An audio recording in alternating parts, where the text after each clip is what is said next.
Hi, hello, I'm Darby, welcome to my channel.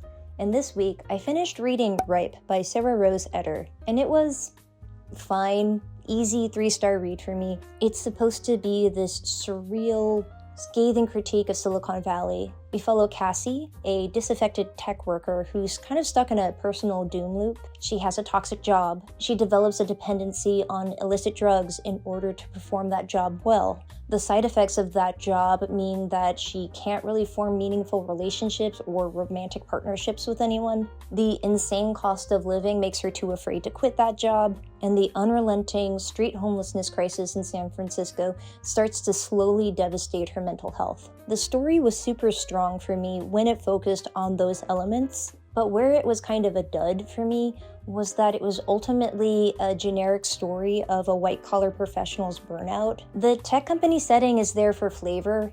The story's set in San Francisco, why not make her a tech worker? But it's not super important that she works at a place that makes software.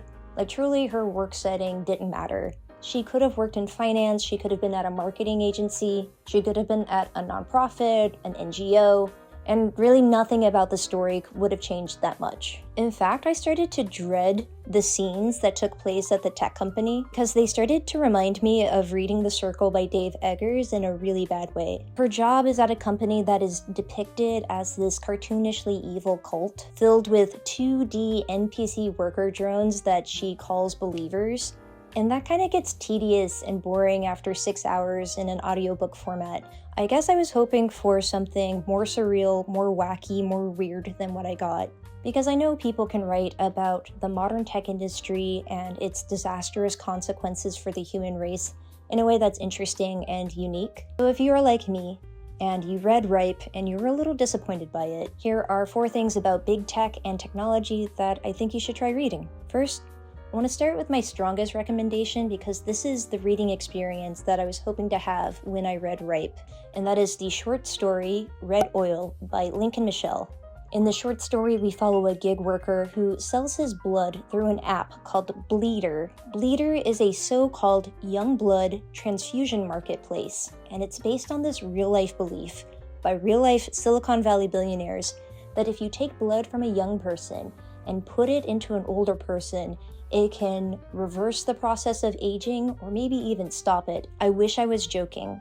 It is vampirism with extra steps. This story is a very cutting satire of the gig economy, and after I read it, I was emotionally devastated. It takes about 40 minutes to read, and you can find it for free on the Baffler website, and I will put the link in the video description. Next is Out There by Kate Folk. Out There shares a lot of what I liked about Ripe.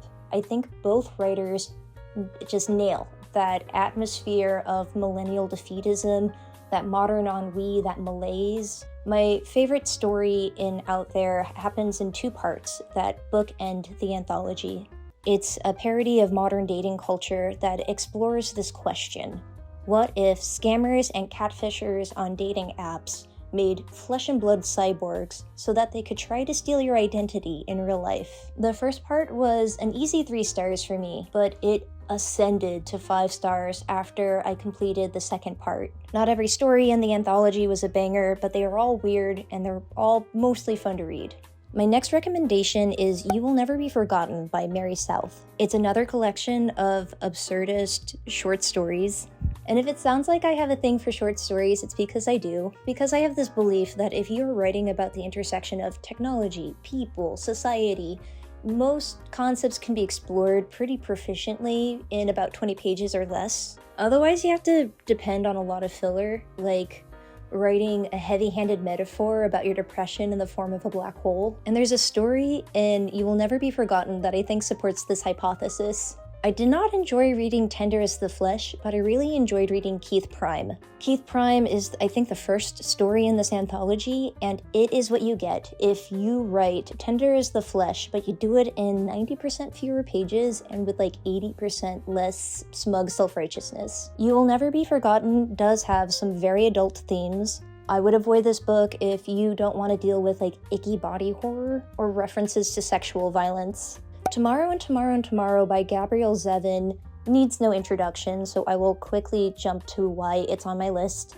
It is so rare for a literary fiction book to treat writing code as a creative activity, to treat software engineers as creative people. And I feel like I've read so much lit fic about tech workers, and this is the maybe only one where the programmers are the main characters. These days, if I pick up a lit fic book and it's like about the tech industry or San Francisco or anything like that, I just know that the character is not going to be a programmer. This character is going to be in customer support. They're going to be data analysts, they're going to be in marketing, they're not going to touch software at all. And I imagine it's because most literary fiction writers are like too unfamiliar with the trade to write about it with any kind of confidence. And based on how people like Eggers and Eder write about engineers, it's clear that they have like some contempt for people who have this as a job. And finally, to wrap up my list, here's my only nonfiction recommendation. I highly recommend Abolish Silicon Valley by Wendy Liu. It is a memoir written by a former super driven startup founder. Like, her startup was in the Y Combinator incubator, which is really well respected in the Bay Area tech scene. And it's about her journey from being an optimistic, naive software engineer to a tech critic, and has some of the only direct criticism of the tech industry that I've found engaging. That's it for the video. If you made it this far, here is your gentle reminder to please like the video, subscribe to the channel. Thank you for watching. Bye-bye.